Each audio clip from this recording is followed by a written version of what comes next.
is empathy. All right. Um, Empathy is like a double-edged sword. You could, I mean, a lot of people say, oh, it's good to have empathy for others.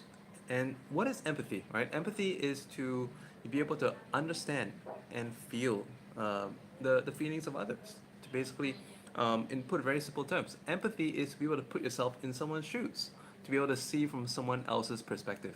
All right.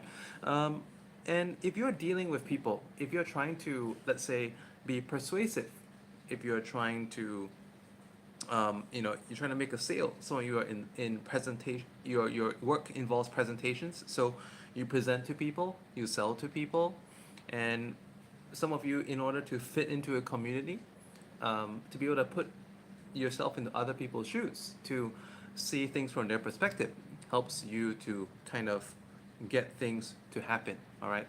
However, empathy can also be a very bad thing.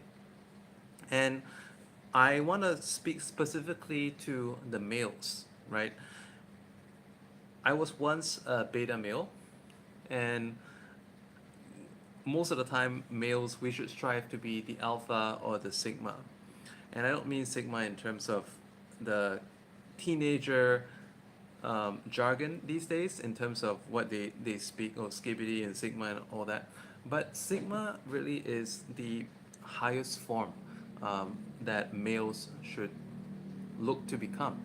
Sigma is when you are very clear on your purpose, you are unaffected by what people say, and you have very defined courses of action. You're comfortable in your own skin.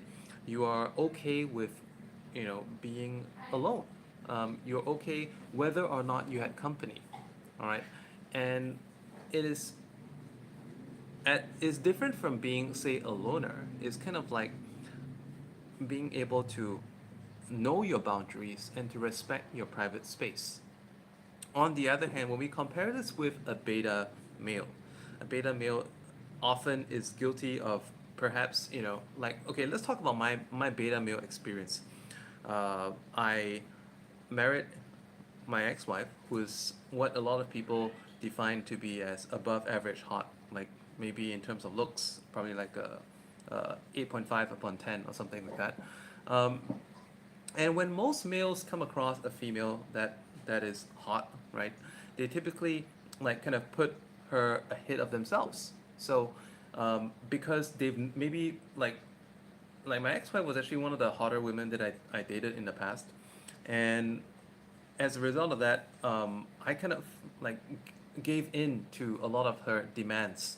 I kind of like altered my life uh, for my ex-wife, and a lot of men are also are also guilty of the same thing. You date a hot woman, and then they say, "Oh, um, could you pick me up at this time?" And then maybe you've got an appointment, and you change your schedules just to fit in.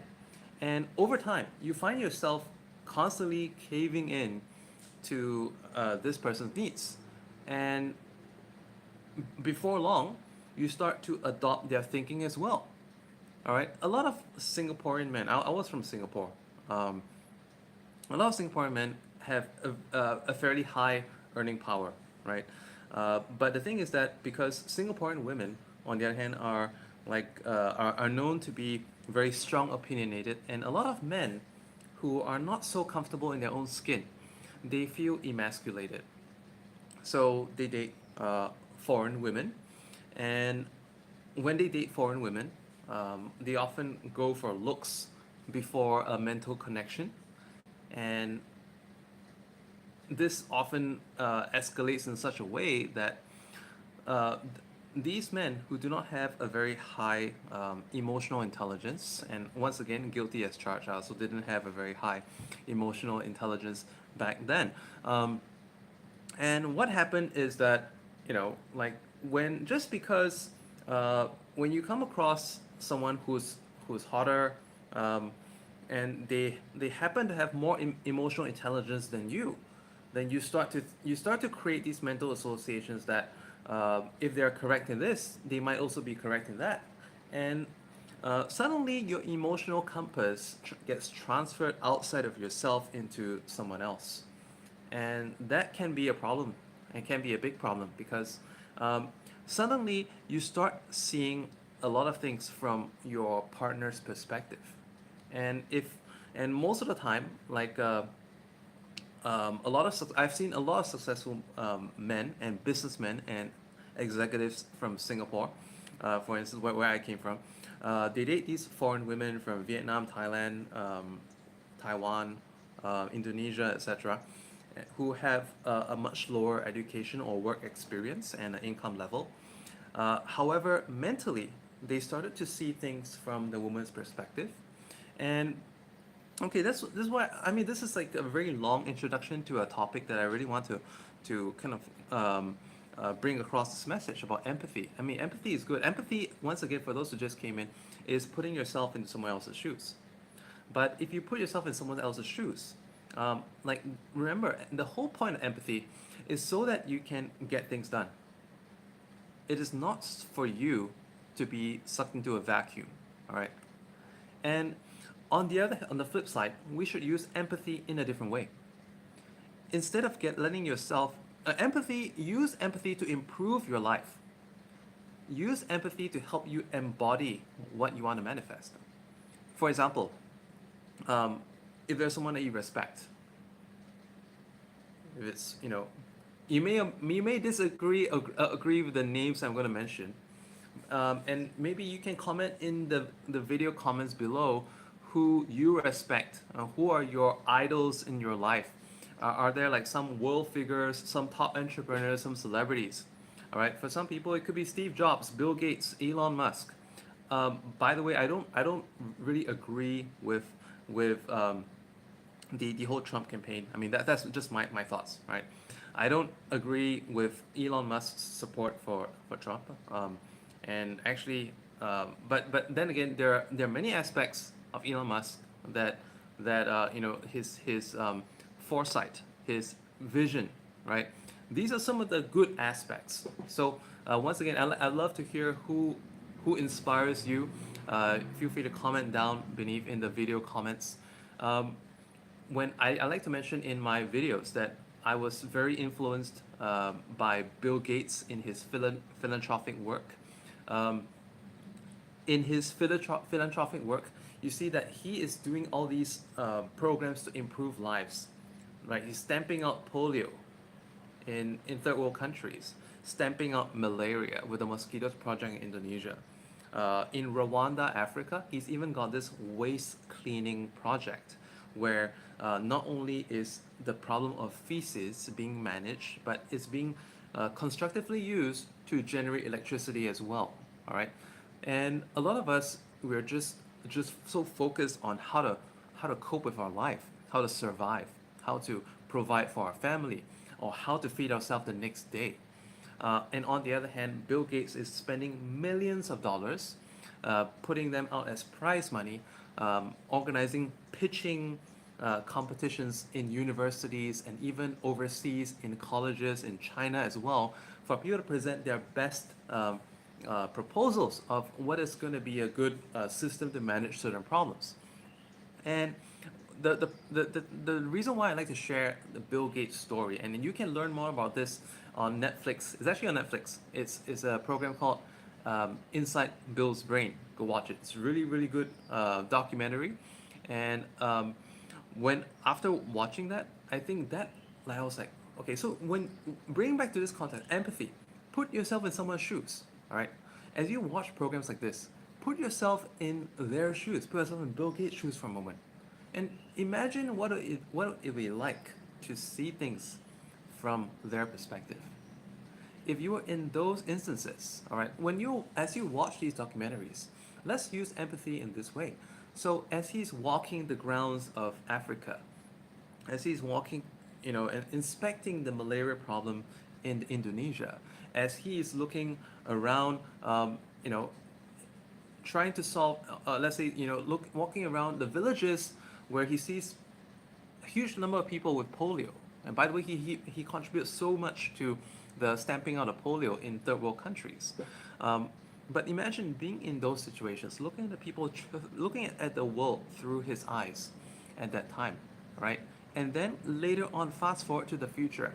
looking through his eyes, and let's say that you as a person, you have stamped out this problem, you have done your part for the world, you have done you have greatly improved the lives of families. And if you just see, from this perspective, right?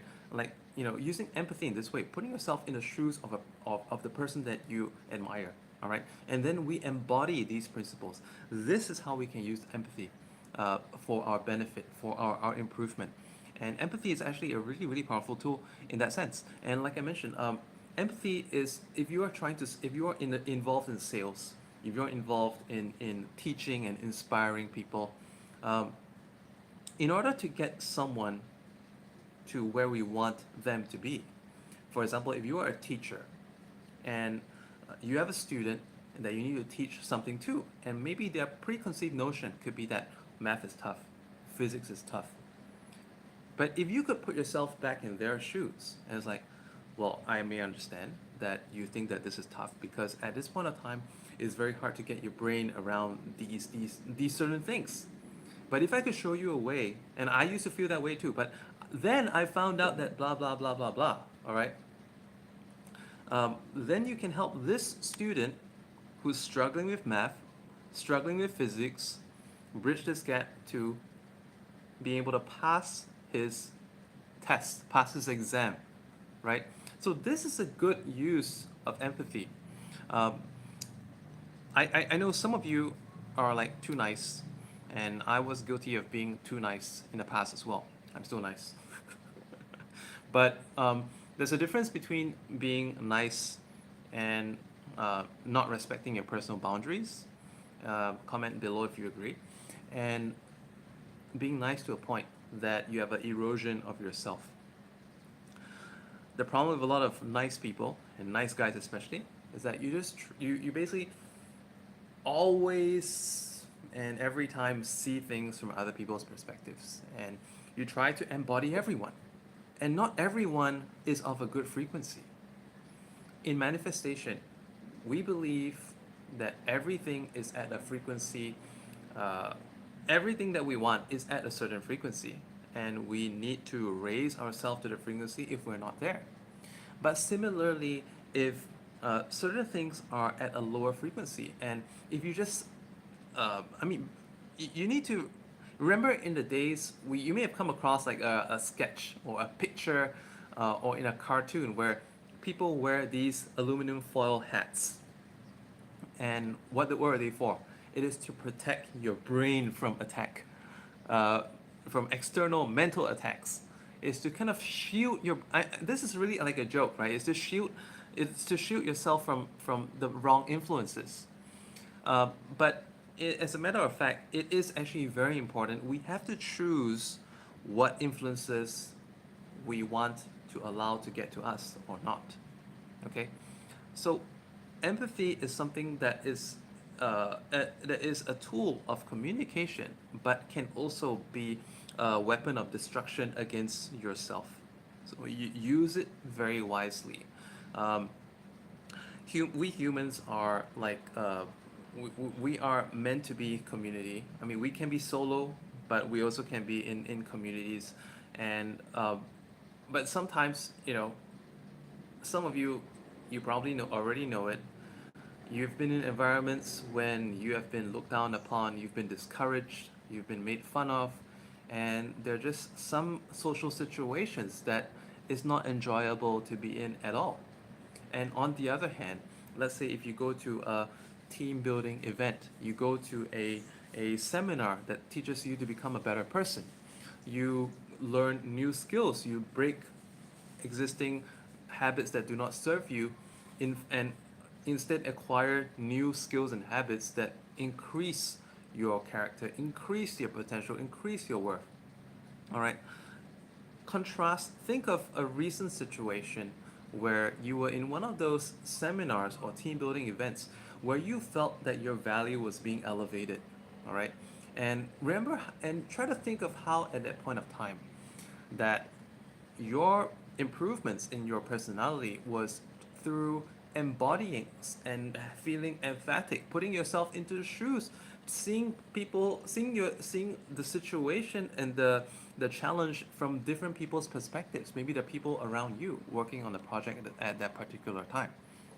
And through that, I compare this experience of, in a positive learning situation versus another one where you're in a bunch of negative people, but there you were trying to please everyone only to get sucked in and demolished, right? So, I mean, choose your environments very wisely, choose your frequency.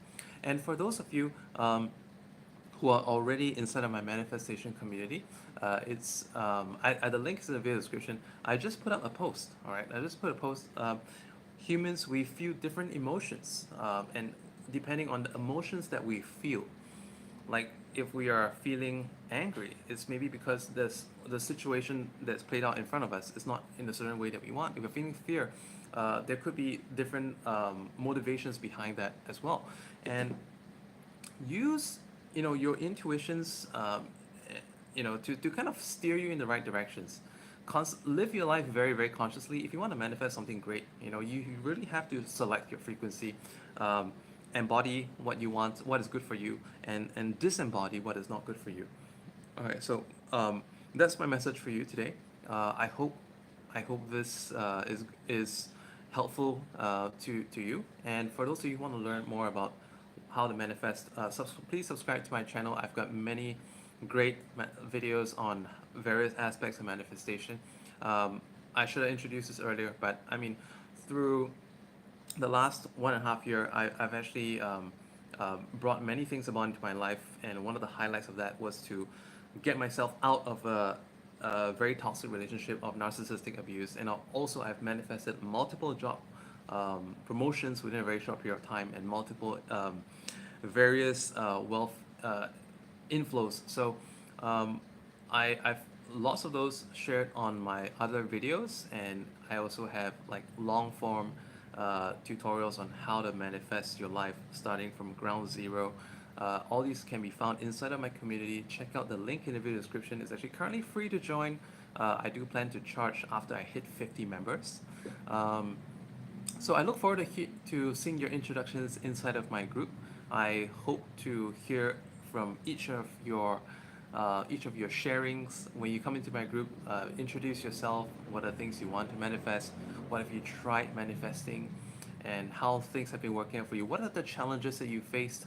And let's look over each and every one of these things, and let's get to our best life.